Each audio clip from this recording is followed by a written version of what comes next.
목회인 시간에 주시는 하나님의 말씀은 사무엘하 3장 31절에서 39절 말씀입니다. 다윗이 요압과 및 자기와 함께 있는 모든 백성에게 이르되 너희는 옷을 찢고 굵은 배를 띠고 아브넬 앞에서 애도하라 하니라. 다윗 왕이 상여를 따라가 아브넬을 헤브론에 장사하고 아브넬의 무덤에서 왕이 소리를 높여 울고 백성도 다 우니라. 왕이 아브넬을 위하여 애가를 지어 이르되 아브넬의 죽음이 어찌하여 미련한 자의 죽음 같은고 내 손이 결박되지 아니하였고 내 발이 착고에 채이지 아니하였거늘 불의한 자식의 앞에 엎드러진 같이 내가 엎드러졌도다 하매 온 백성이 다시 그를 슬퍼하여 우니라.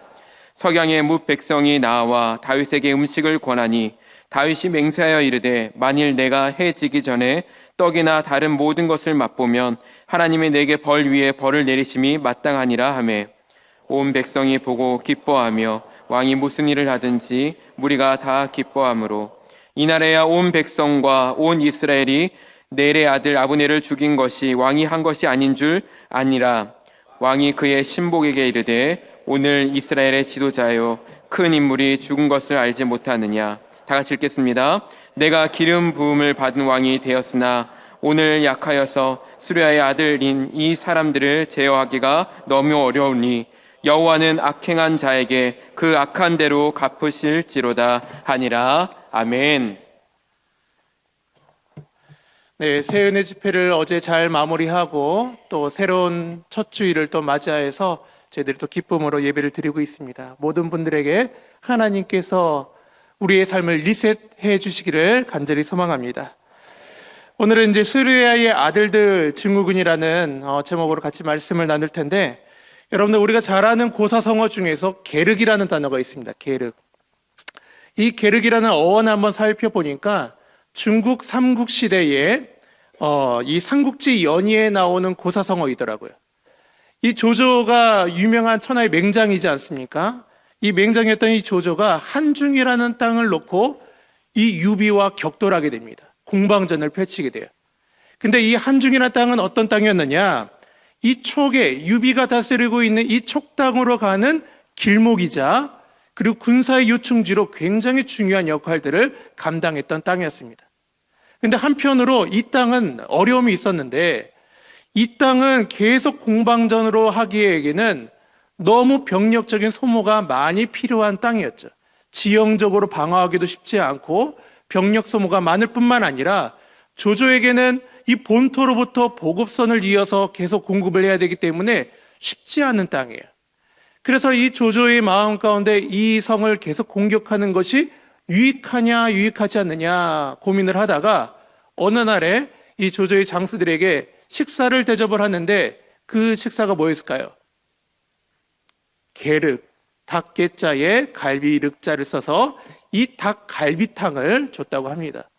근데 이것을 보면서 장수들 가운데서는 이 땅을 계속 치는 것이 맞느냐 버리는 것이 맞느냐 의견이 분분한 가운데 책사로 지혜로웠던 한 장수가 딱 음식을 받자마자 조조의 의중을 파악을 하고 즉각 신속하게 철수를 하여서 조조군의 손실을 줄였다라는 이야기가 있습니다. 그래서 이 게륵이라는 말은 버리기엔 아깝고 그렇다고 먹기에는 부담스러운 것을 우리 게륵이라고 하죠. 이걸 영어식 표현을 한다면 딜레마라고 우리는 또한 표현을 할 수 있을 것 같습니다. 이런 지혜로운 책사와 같이 우리의 삶 가운데 특별한 결단이 필요하죠.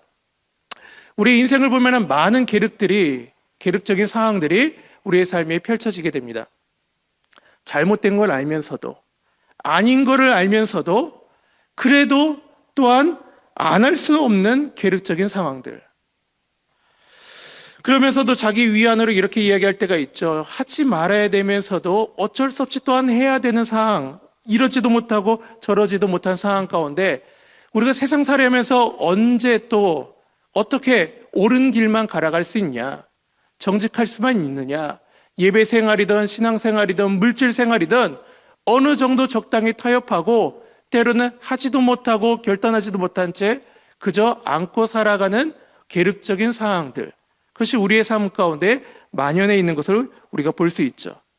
하지만 단호하게 본질을 파악하고 지금 우리의 현재 상황 가운데 무엇이 유익이 되는지를 빠르게 결정했던 그 장군과 같은 결단이 우리의 삶이 없다고 한다면 우리의 삶은 리셋이 아니라 리핏의 인생으로 살아가게 될 수도 있다는 거예요.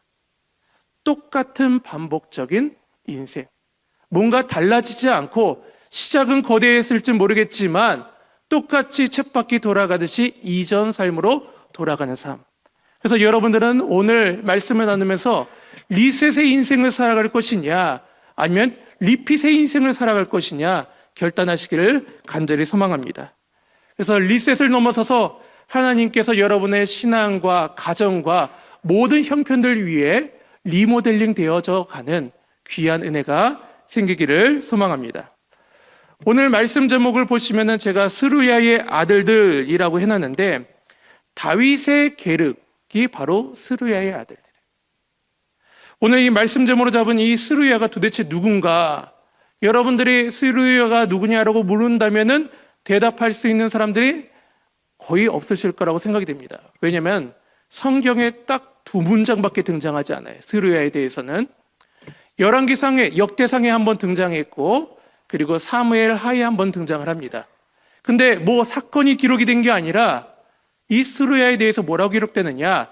다윗의 이봉 누이였더라라고 기록이 돼 있어요. 그러니 이 스루야에 대해서는 우리가 잘 알 수가 없죠. 하지만 우리는 그 아들들을 많이 익숙하게 돼요. 성경에 뭐로 표현이 많이 되어 있느냐? 스루야의 아들들. 그래서 덕분에 아들들 덕분에 스루야의 이름이 우리에게 익숙한 경우들도 많죠. 그러면 그 아들들이 누구냐? 여러분들이 잘 아실 거라 생각합니다. 요압 장군, 그리고 아비새, 그리고 아사엘. 이 세 아들들이 바로 다윗의 조카이자 이복누이의 아들들이었던 것이죠. 첫 번째로 이 요압은 말할 것 없이 스루야의 세 아들들 중에서 가장 유명한 왕이에요. 사무엘서를 여러분들이 살펴보시면은 굉장히 많이 등장하는 이름 중에 하나가 바로 이 요압 장군에 대한 이름입니다. 근데 우리가 부정적인 생각만 하면서 이 요압은 나쁜 놈이라고 생각하는데 이 다윗의 스토리를 가만히 살펴보면은 요압은 엄청난 인물이에요. 요압은 용맹하기는 타의 초종을 불허합니다. 그리고 특별히 대단한 기술이 있었는데 용인술이에요. 전쟁의 기술에 대해서는 특별히 요압에 대해서 성경에서 말하기를 전쟁을 지휘했을 때 져본 적이 없다는 거예요. 그만큼 이 요압 장군은 엄청나게 이 중국의 역사로 한다면 초한지에 등장하는 한신과 같은 사람, 용인술의 굉장히 명장이었던 그런 인물이었던 것이죠. 이 요압의 일화 중에서 재미난 일화가 있는데 사울 왕이 죽은 뒤에 다윗이 유다 사람을 해서 왕이 되긴 합니다. 근데 문제는 왕이 되면은 뭐가 필요한가요? 성이 필요하죠. 궁이 필요하잖아요. 그런데 가만히 보니까 다윗이 볼 때 저쪽에 있는 여부스 족속의 땅이 굉장히 천의 요새로 좋아 보이는 거예요. 여부스 족속의 땅이 어디냐면 예루살렘입니다. 그 땅을 한번 차지해야 되겠다라고 했는데 여부스 족속이 콧방귀를 뀌면서 이렇게 얘기하는 거야. 너희들은 이 땅으로 들어오지도 못할 것이다. 들어오지도 못할 것이다. 그러니 이 이야기를 들은 다윗이 분노하면서 이렇게 고백을 합니다. 역대상 11장 6절에 다윗이 이르되 먼저 여부스 사람을 치는 자는 우두머리와 지휘관으로 삼으리라. 저 성을 차지하는 사람 내가 군대 장관으로 세우겠다. 누가 갔을까요? 요압이 올라가. 요압이 바로 올라가서 여부스 사람을 쳤을 뿐만 아니라 여부스 사람의 성을 빼앗아서 다윗에게 줬어요. 그러니 이 다윗 왕국의 개국공신 중에 개국공신이 누구예요? 이 요압 장군이라는 사람이에요. 얼마나 대단한 사람입니까? 그럼 둘째 아들 아비새는 어떤 사람이냐? 충신 중에 충신이 아비새예요. 충신 중에 충신. 이 다윗이 사울 왕에게 쫓겨다니던 시절이 있었죠. 그런데 그 당시에 한번 블레셋 사람들이 베들레헴을 에워싸고 침공하고 거기를 점거한 적이 있었습니다. 베들레헴을. 그런데 다윗이 딱 보니까 너무 안타까운 거야. 내 고향 베들레헴이 이 블레셋 사람들한테 점령당해 있으니까 저기에 있었던 내가 어릴 적에 먹었던 저 물, 내가 저 물을 한 모금이라도 마실 수 있으면 얼마나 좋을꼬 한탄을 하니까 다윗의 새 용사가 목숨을 걸고 거기에서 우물에서 물을 떠옵니다. 그리고 다윗에게 물을 주죠. 그러니까 다윗이 깜짝 놀라는 거예요. 어떻게 이 물을 위해서 너희가 목숨을 걸 수 있느냐? 이 물은 마시지 않겠다. 근데 그 새 용사의 대장이 누구였느냐? 아비새예요. 그러니 다윗의 새 용사 중에 한 명인 것이죠. 참 이 아비새는 정말 충신 중에 충신이었는데 하루는 사울왕이 다윗을 죽이려고 막 쫓아다닙니다. 쫓아다니다가 광야에서 지쳐서 잠이 들어요. 다윗의 진영 가운데 사울왕이 잠드는 것을 보고 다윗이 이야기를 하죠. 사무엘상 26장 6절에 다윗이 누가 나와 더불어 진영에 내려가서 사울에게 이르겠느냐. 한번 생각해 보세요. 지금은 나는 쫓겨다니는 사람이에요. 그리고 지금 다윗을 잡으려고 사울의 군사들이 저기에 쫙 깔려 있어요. 그런데 거기에 한복판에 이 다윗이 무슨 생각을 가졌는지 거기를 같이 가자는 거예요. 혼자만 죽으면 되는데 같이 죽자는 거예요. 그런데 거기에 누가 따라갔다고요? 아비새가 따라갔다. 아비새. 내가 함께 가겠나이다. 이 호련단 신으로 다윗과 함께 그 사울의 진영에 가요. 그러니까 사울이 자는 모습을 보죠. 그러니까 또 이 의협신 가운데 다윗에게 건의를 합니다. 제가 단 한 번의 창날로 이 사울의 심장을 꿰뚫겠습니다. 내게 허락만 해주십시오. 우리를 쫓아다니는 이 대적 내가 처리하고 끝내버리겠습니다. 근데 다윗이 허락하지 않죠. 어떻게 기름 부은 자를 우리의 손을 죽일 수 있느냐. 거기에 있는 물병과 사울의 창을 들고 와라. 그리고 나서 그 일들을 또 하나님의 그 지혜 가운데 잘 해결하죠. 그뿐만 아니라 자신의 아들 압살롬이 이 다윗을 죽이려고 할 때 다윗이 백성들과 함께 피신을 합니다. 피신을 하던 길에 시므이라는 이 부하가 이 사람이 다윗을 저주해요. 이 저주의 목소리를 들으니까 아비새가 가만히 있습니까? 아비새가 또 들고 일어나요. 사무엘하 16장 9절에 스루야의 아들 아비새가 왕께 여짜오되 이 죽은 개가 어찌 내 주를 저주하리이까? 청하건대 내가 가서 그의 머리를 베겠어. 툭 하면서 아비새는 내 건드려? 그럼 내가 가만두지 않아. 죽여버리겠습니다. 죽이게 해주십시오. 늘 그 옆에서 호위무사를 자처했던 사람이 누구다? 아비새라. 얼마나 대단한 사람이에요. 얼마나 귀한 사람이에요. 이 셋째 아사엘은 사실 성경에 자주 등장하진 않아요. 그런데 오늘 본문 직전에 나오는 사건을 보면은 거기에 사울의 진영의 군대 장관이었던 아브넬이 등장을 합니다. 근데 아브넬이 등장하면서 거기에 덧붙여서 아사엘의 이름, 아사엘의 재능이 등장을 하는데 사무엘의 2장 18절에 보니까 그곳에 스루야의 세 아들 요압과 아비새와 아사엘이 있었는데 아사엘의 발은 들노루같이 빠르더라. 여러분들 들노루를 한번 보셨습니까? 들노루는 우리가 흔히 말하는 가젤, 영양과예요. 영양과. 여러분들이 이스라엘 한번 국립공원을 다니시면은 국립공원 마크가 있습니다. 그 마크가 뭐로 되어 있냐면 이 가젤, 영양의 표시로 되어 있어요. 이 영양이 얼마나 빠른지 이 절벽과 같은 곳도 손쉽게 올라가 버려요. 얼마나 빠른지 눈에 보였는데 갑자기 사라져 버리고 그만큼 빨랐던 것이 들노루, 이 가젤인데 이 하박국이 얼마나 그걸 보면서 부러워했는지 자기가 고백을 이렇게 합니다. 나의 발을 사슴과 같이 갖게 하사 높은 곳을 다니게 해주십시오. 하나님께 찬양할 때 나의 발을 높이시사. 그렇게 고백을 하고 있다는 거예요.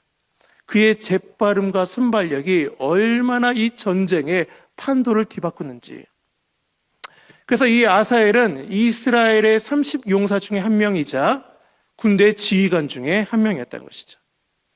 여러분 한번 생각해 보세요. 요압, 아비새, 아사엘 이 세 명만 얻는다고 한다면 천하를 통일할 것 같지 않아요? 정말 다윗에게는 빠질래야 빠질 수 없는 귀한 인재 중의 인재가 이 스루야의 아들들이었다는 것이에요. 그런 줄 알았는데, 귀한 인재인 줄 알았는데, 오늘 본문 직전에 이 스루야의 아들들의 본색이 등장합니다.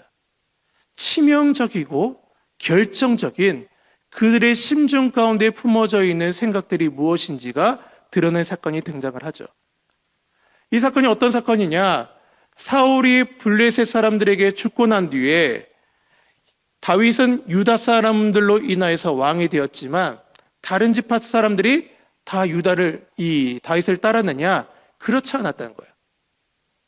사울의 집안은 죽었지만, 사울은 죽었지만, 요나단도 죽었지만, 이 이스라엘 사람들, 유다를 제외한 다른 지파 사람들은 여전히 사울의 집안 사람들을 또한 왕으로 섬기면서 살아왔는데, 그 중에서 사울의 집안은 아니지만 인품적으로나 실력적으로 뛰어났던 아브넬이라는 사람을 굉장히 존경을 했어요. 그런데 이 아브넬이 자신이 왕이 되지 않고 사울의 아들 요나단의 형이었던 이스보셋을 왕으로 세웁니다. 근데 이 이스보셋이 조금 모자른 건지 어리석은 것인지 자기가 연약하고 자기가 힘이 약해서 다른 사람이 왕으로 세워졌으면은 힘이 길러질 때까지는 조금 참고 섭정이라도 버티면서 힘을 기른 뒤에 무엇인가 일을 펼쳐야 될 텐데, 이 이스보셋은 자신이 힘이 길러지기도 전에 못마땅한 거예요. 아브넬이 설치고 다니는 게 못마땅한 거예요. 그래서 명예를 중시하는 이 아브넬에게 어떠한 누명을 씌우느냐? 내 아버지 첩과 놀아났다 라고 하면서 아브넬을 누명을 씌워요. 그러니 아브넬의 입장에서는 기가 차죠. 내가 자기를 왕으로 세워줬는데, 그리고 내가 명예를 중요시 여기서 내가 왕이 되지 않고 이스보셋을 왕으로 섬겼는데 지금 내가 너의 개냐? 화를 내요. 그리고 나서 누굴 찾아갔을까요? 다윗을 찾아가요. 그리고 이야기합니다. 다윗 왕이여, 내가 이스라엘을 당신에게 바치겠습니다. 이 다윗의 입장에서는 너무 좋죠. 단 한 방울의 핏방울도 흘리지 않고 드디어 하나님께서 나에게 약속하신 나라를 이룰 수 있겠구나. 정말 평화와 평안이 함께 어우러져서 이 나라, 이 민족들이 정말 화평하며 그 은혜를 누릴 수 있겠구나. 이런 마음을, 부풀어오는 마음을 가지고 아브넬을 성대하게 잔치를 베풀어주고 또한 보냅니다. 약속을 위하여. 약속하고. 그런데 이 소식을 듣고 분통을 터뜨렸던 사람이 있어요. 누굴까요? 요압이에요. 요압. 이 바로 직전에 어떤 사건이 벌어졌냐면 이 아브넬에게 세 번째 동생 누구죠? 아사엘이 있었는데, 이 아사엘이 지나친 자만으로 이 아브넬과의 전투 가운데 아브넬이 죽인 것도 아니에요. 아브넬이 칼을 들고 창을 들고 있었는데 자기가 달려오다가 자기가 찔려서 죽어버렸어요. 얼마나 빠른지 들노루처럼. 주체를 못한 거예요. 그러니 이 요압은 원망스러운 거죠. 아브넬이. 요압은 다윗이 아브넬과 화평을 취했음에도 불구하고, 약속을 했음에도 불구하고 아브넬을 죽이기 위해서 다윗이 보낸 전령처럼 그를 다시 귀환시킵니다. 그리고 헤브론을 불러서 이 아브넬을 죽이죠. 화평의 약속을 받았기 때문에 아무런 의심이 없었던 아브넬은 딱 오자마자 억울한 죽음을 맞이하게 된 거예요. 우리 사무엘하 3장 27절. 아브넬이 헤브론으로 돌아오매 요압이 더불어 조용히 말하는 듯이 그를 데리고 성문 안으로 들어가서 거기서 배를 찔러 죽이니 이는 자기 동생 아사엘의 피로 말미암음이더라. 은밀히 죽은 거예요. 이 일들 이후에 어떤 일들이 벌어졌겠어요? 모든 지파의 지지를 받고 있던 아브넬이 다윗에게 화평을 취하겠다라고 하면서 갔는데 죽어서 돌아온 거야. 다윗에 대한 신뢰가 생길까요? 없어질까요? 이야, 이제까지 다윗이 선한 척, 착한 척, 뭐 하나님 말씀 잘 믿는 척, 사울 왕을 뭔가 살려주는 척, 뭔가 그렇게 의로운 척을 다 하더니만 이제는 화평을 처하는 그 사람을 죽여? 우리도 다윗과 화평을 맺으려고 하면 우리도 적굴되는 거 아니야? 우리 저들과 함께 할 수 없어. 이런 생각들이 생기겠죠. 이 다윗의 모든 삶의 행적들과 모습들에 대한 신뢰가 깨져버렸겠죠. 하나님께서 아름답게 화평과 평화로 만들 그 나라를 그르치게 만들어버린 거예요. 사실 이 요압이나 스루야의 아들들을 가만히 묵상해 보면은 다윗에 대한 충심을 가지고 뭔가 열심히 일을 하는 것 같아 보이지만 결국에 결정적인 사건들을 가만히 보면은 다윗을 두려워하지 않아요. 그렇다고 해서 하나님을 두려워하느냐? 하나님도 두려워하지 않아요. 뭘 믿는 건가요? 자신의 칼과 자신의 판단을 믿어요. 그것이 바로 스루야의 아들들이었다. 문제였죠. 근데 이 문제들, 이 스루야의 문제들보다 훨씬 더 큰 문제가 있었는데 그게 누구냐? 바로 다윗이라는 거예요. 이렇게 하나님께서 주신 그 귀한 기회, 화평의 나라를 만들 수 있는 이것을 깨트린 이 스루야의 아들들을 가만두지 말고 처벌을 하거나 처단을 하거나 질책을 해야 되는데 그 이후에 벌어지는 아무런 페이지를 다 살펴봐도 요압에 대한 이 스루야의 아들들에 대한 처벌은 성경에 기록되어 있지 않다는 거예요. 단지 사울이 아브넬의 죽음을 애도함으로 금식함으로 자기가 나 아브넬을 안 죽였어, 나는 깨끗해 라고 선포하는 것뿐이지 요압에게는 어떠한 처벌과 어떠한 징계도 없었다는 거예요. 왜 다윗은 스루야의 아들들을 처벌하기를 망설였을까? 왜 다윗은 스루야의 아들들을 처단하기를 주저했을까? 저는 이 다윗이 가지고 있는 딜레마를 스루야 아들들 증후군이라고 부르고 싶어요. 그 증후군을 통해서 저와 여러분의 사이에도 혹시 이러한 모습을 가지고 있지 않는가 여러분이 한번 살펴보시기를 소망합니다. 첫 번째 무엇이냐? 왜 스루야의 아들들을 처벌하지 않았느냐? 스루야의 아들들은 다윗 왕국에 꼭 필요하기 때문에 이런 생각을 가졌다는 거예요.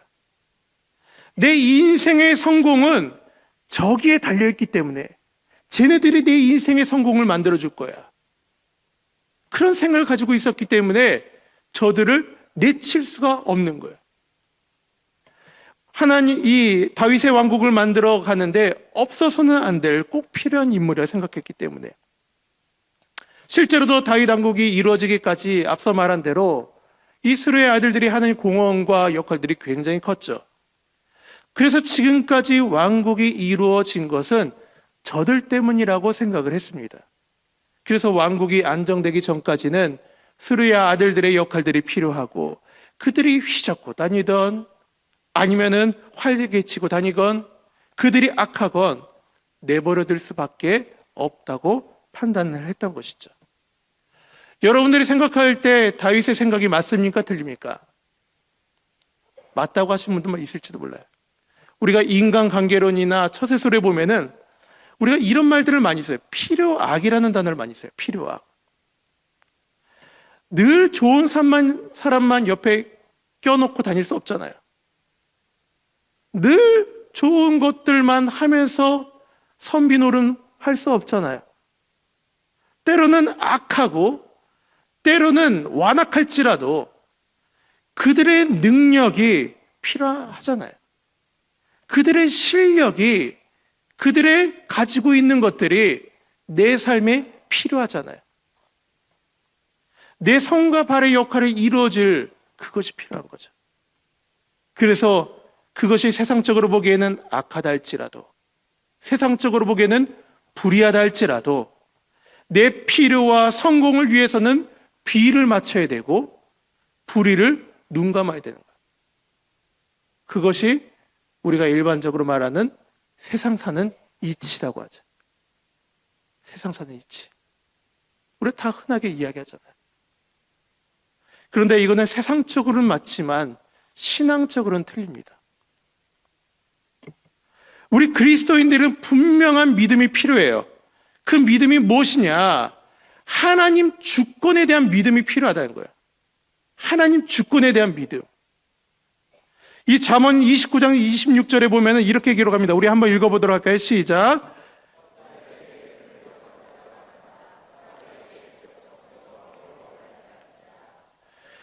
세상 사람들은 자기에게 그 성공과 미래가 어디에 달려있다고 믿냐면 내 눈앞에 보이는 이 사람들, 힘을 가진 이 사람들, 능력을 가진 저 사람들, 그 사람들이 내 인생의 성공을 좌지우지할 수 있다고 생각을 해요.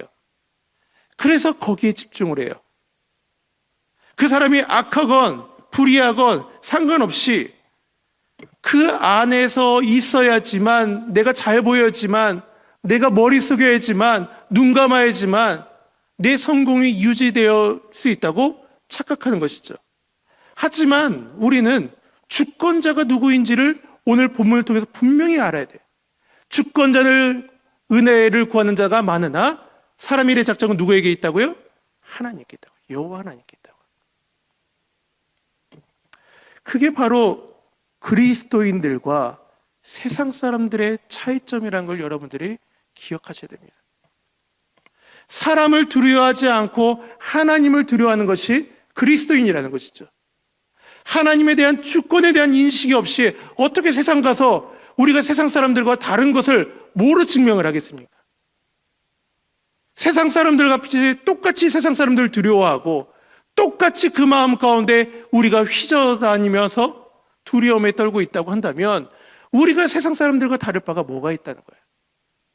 우리가 그들과 우리가 다른 점은 하나님의 주권에 대한 믿음을 가지고 있느냐 없느냐가 판가름을 치고 있다는 것이죠.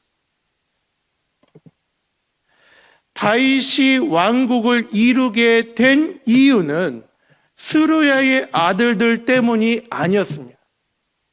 스루야의 아들들 때문이 아니라 하나님의 약속으로 인해서 다윗이 왕국을 이뤄나갔다는 거예요. 우리는 그걸 잊지 말아야 돼요. 하나님께서 약속하지 않으셨다면 다윗이 얼마나 많은 사람들을 가지고 있다 할지라도 왕국을 이룰 수 없어요. 하지만 스루야의 아들들 때문이 아니라 하나님의 약속으로 내가 지금 이 자리에 있다는 것을 믿었다고 한다면 다윗은 내쳤어야 돼요. 그것이 계륵이라 할지라도 아까워 보인다 할지라도 내쳤어야 된다는 거예요. 우리 사도 바울의 고백은 이렇게 고백을 하죠. 우리 함께 읽어보도록 할까요? 그러나 내가 나 된 것은 하나님의 은혜로 된 것이니 내게 주신 그의 은혜가 헛되지 아니하여 내가 모든 사도보다 더 많이 수고했으나 내가 한 것이 아니요 오직 나와 함께 하신 하나님의 은혜로다. 이게 바로 그리스도인의 고백이에요. 내 능력으로 내가 된 것이 아니라, 누군가의 능력으로 내가 된 것이 아니라 나의 나 된 것은 누구다? 하나님의 은혜로 된 것이다. 그걸 믿을 때 우리는 자유로움을 누릴 수 있게 된다는 것이죠. 스루야의 아들들 두 번째 증상은 무엇이냐? 내 힘과 능력으로는 이 스루야의 아들들을 상대할 수 없다. 다윗은 자식의 말을 무시하면서도 자기 멋대로 움직이는 이 스루야의 아들들을 보면서 두려움에 휩싸입니다. 그리고 오늘 본문의 맨 마지막을 보면 이렇게 고백을 하죠. 내가 기름 부은 왕인데 오늘 약해가지고 스루야의 아들들인 이 사람들, 이 아들들을 제어하기엔 너무 어렵다. 내가 이들을 힘이 약해서 컨트롤할 수 없다는 거예요. 당해낼 수가 없다는 거예요. 요즘에 대형 서점을 여러분들 가시게 보면은 이 자존감에 대한 책들은 워낙 예전부터 많이 나오죠. 근데 그 중에서 제가 눈길이 끄는 책이 한 권이 있어가지고 책을 한 권 샀었습니다. 책 제목이 뭐냐면은 임포스터 심리학이라는 책인데 질 스토다드라는 이 심리학자가 쓴 책이에요. 이 임포스터 신드롬, 이거를 이제 한국말로는 가면 증후군이라는 단어로 이렇게 표현을 하고 있는데 이 가면 증후군이 뭐냐? 요약하면은 이런 거예요. 내가 현재 가지고 있는 지위나 역할이 자신에게 과분하다고 생각하면서 나타나는 증세로 자신이 가면을 쓰고 다른 사람들을 속이고 있다고 생각하는 징후군이래요. 무슨 말인지 모르겠죠? 쉽게 이야기하면은 나는 지금 충분히 잘하고 있어요. 난 충분히 능력이 있어요. 사람들도 인정을 해요. 근데 본인이 본인을 인정 못하는 거예요. 여러분들 안 그러십니까? 근데 요즘에 이런 증상들이 우리 젊은 부부들, 젊은 부모님들한테 많이 등장을 해요. 요즘에 제가 신방하다가 보면은 참 우리 자녀들 양육하는데 눈물을 많이 흘리시는 분들이 많습니다. 어떤 내용이냐면은 자녀를 양육하는데 내가 조금 더 잘하면은 이 아이가 잘 성장을 할 텐데 내가 부족해서 그렇습니다. 스스로 자기애감에 빠져가지고 내 양육적인 부분들이 부족하다고 느껴요. 요즘에 육아 프로그램 정말 많죠. 그분이 왜 오신지 모르겠는데 모모 박사 또 있으시잖아요. 저희 교회 또 오 씨가 많으셔가지고 조심스러운데 여러 육아 프로그램들 참 많은데 그분들의 이야기를 가만히 듣고 나면 또 보면은 죄책감도 많이 느껴져요. 얼마나 또 혼나요. 근데 그 이야기를 가만히 듣다가 보면 내가 하고 있는 양육은 다 잘못된 양육이에요. 나는 실수를 반복하고 있고 나는 아이들에게 정말 안 좋은 것들을 다 끼치고 있어요. 죄책감이 느껴져요. 그러니까 프로그램 보면 볼수록 죄책감이 느껴져요. 근데 제가 가만히 프로그램을 보면서 느껴지는 게 뭐냐면은 한결같은 이야기가 뭐냐면은 양육자의 상황과 환경은 고려하지 않는다는 거예요. 이 양육이라는 것은 아이뿐만 아니라 한 가지를 더 고려해야 되는데 그게 뭐냐면 부모예요. 그래서 당장에 필요한 거는 이 양육자로서의 죄책감이 중요한 것이 아니라 왜 그렇게 되었는지에 이 양육자의 격려와 위로와 회복이 이루어질 필요가 있다는 것이죠. 그럴 때 억지로 짜내서 양육 방식을 바꿔내는 것이 아니라 회복됨으로 인하여서 자연스럽게 흘러가는 사랑들이 자녀에게 흘러가거든요. 근데 방식만 바꾼다고 해서 때로는 내가 스타일만 바꾼다고 해서 내 속이 뭉개져 있고 내 삶이 너무 어렵고 힘겹고 내가 죽겠는데 그런데 양육이 올바르게 나올 수 있냐는 거예요. 그래서 때로는 양육자도 보호받고 위로받고 격려받을 필요가 있다는 것이. 그래서 저는 이 자리에도 아마 많은 분들이 자녀 양육하면서 고민이 있을 거라고 생각이 듭니다. 우리 옆 사람에게 이렇게 한번 응원해 주실까요? 지금도 충분히 잘하고 있습니다. 네. 우리가 때로는 우리 자신을 우리 스스로 너무 보잘것없이 우리는 부족한 것처럼 우린 약한 것처럼 생각할 때가 있어요. 이 다윗도 자기가 자신을 볼 때는 이 스루의 아들들을 보니까 야, 내가 기름 부은 왕인데 내가 너무 약해서 얘네들을 컨트롤할 수 없구나. 스스로 미약하다고 생각을 하는 거예요. 근데 정말 다윗이 약하냐? 정말 다윗이 부족했느냐? 이 성경의 역사를 여러분들 쭉 한번 보시면은 그 성경의 역사 가운데 가장 웅장하고 가장 위대한 고백을 한 사람이 있어요. 그게 누굴까요? 다윗이에요. 그 고백을 제가 발췌했습니다. 한번 우리 같이 읽어볼까요? 시작.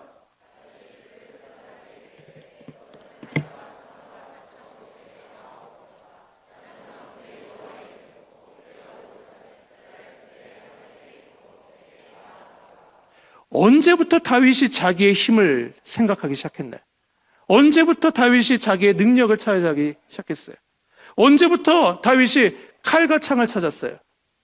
다윗은 늘 하나님의 이름 이 하나로 지금 싸우는 것은 내가 아니라 하나님인 걸 믿고 있었던 사람이에요. 그래서 이 다윗은 싸우지 못할 상대가 없었고 나와는 비교할 수 없는 골리앗이 앞에 서 있다 할지라도 두려워하지 않았던 거예요. 그런데 이 스루의 아들들 앞에서는 핑계거리를 대고 있는 것이죠. 내가 힘이 약해서 내가 이길 수 없습니다. 우리의 삶에도 가만히 보면은 상대가 너무 커 보이기에 이 계륵과 같은 상황이 있지만 내가 끊어내면은 내 삶에 피해가 올 거라고 생각하기 때문에 이랬다가 내 미래에 지장이 오면 어떡하지? 이랬다가 내 경제적인 부분들이 망가지면 어떡하지? 그게 물질 생활이든 신앙 생활이든 적당히 이럴 수 없으니 그냥 안고 가야지.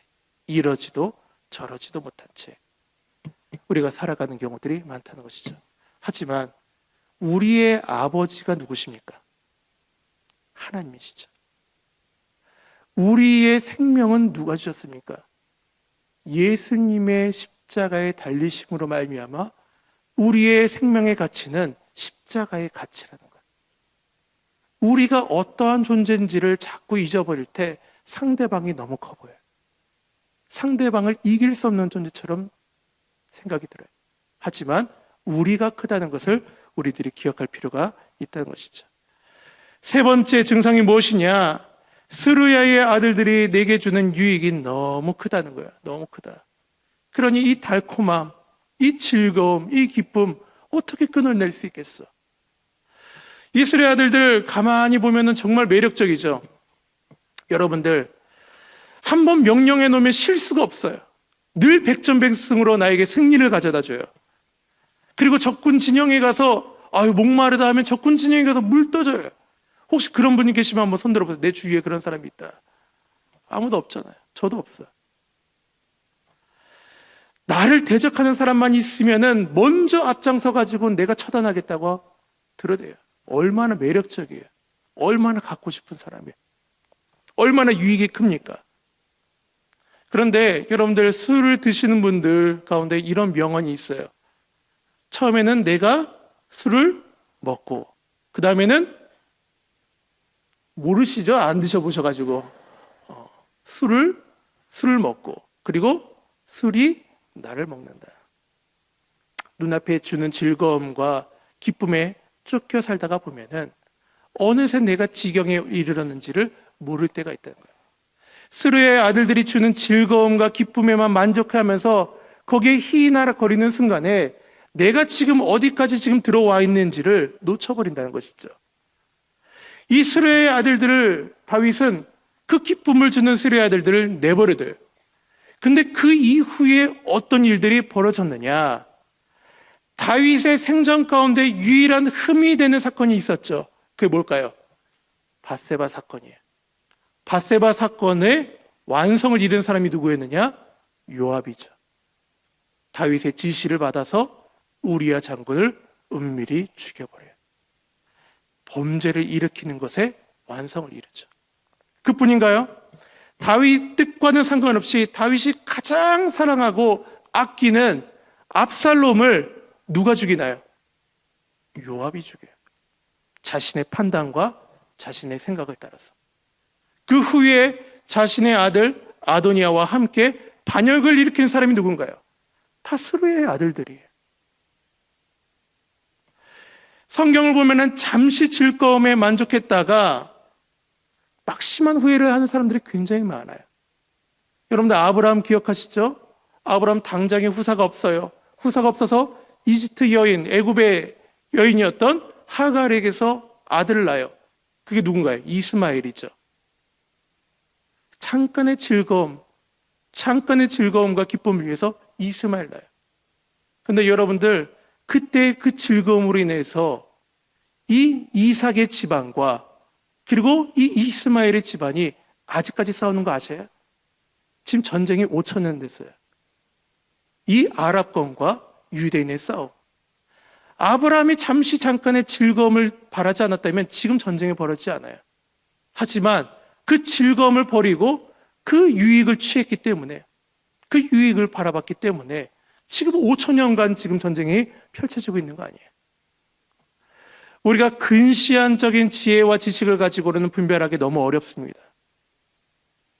이것이 잠깐 주는 즐거움인지 영원한 즐거움인지 우리 근시안적인 코앞에 있는 것밖에 보지 못하는 우리는 바라보지 못해요. 하지만 우리가 통시적인 시각으로 우리에게 말씀하시는 하나님의 말씀을 의지할 때 우리는 그 안에 우리의 뿌리를 둘 때 흔들리지 않고 하나님의 영원한 즐거움과 영원한 기쁨을 분별하여 추구할 수 있게 되는 것이죠.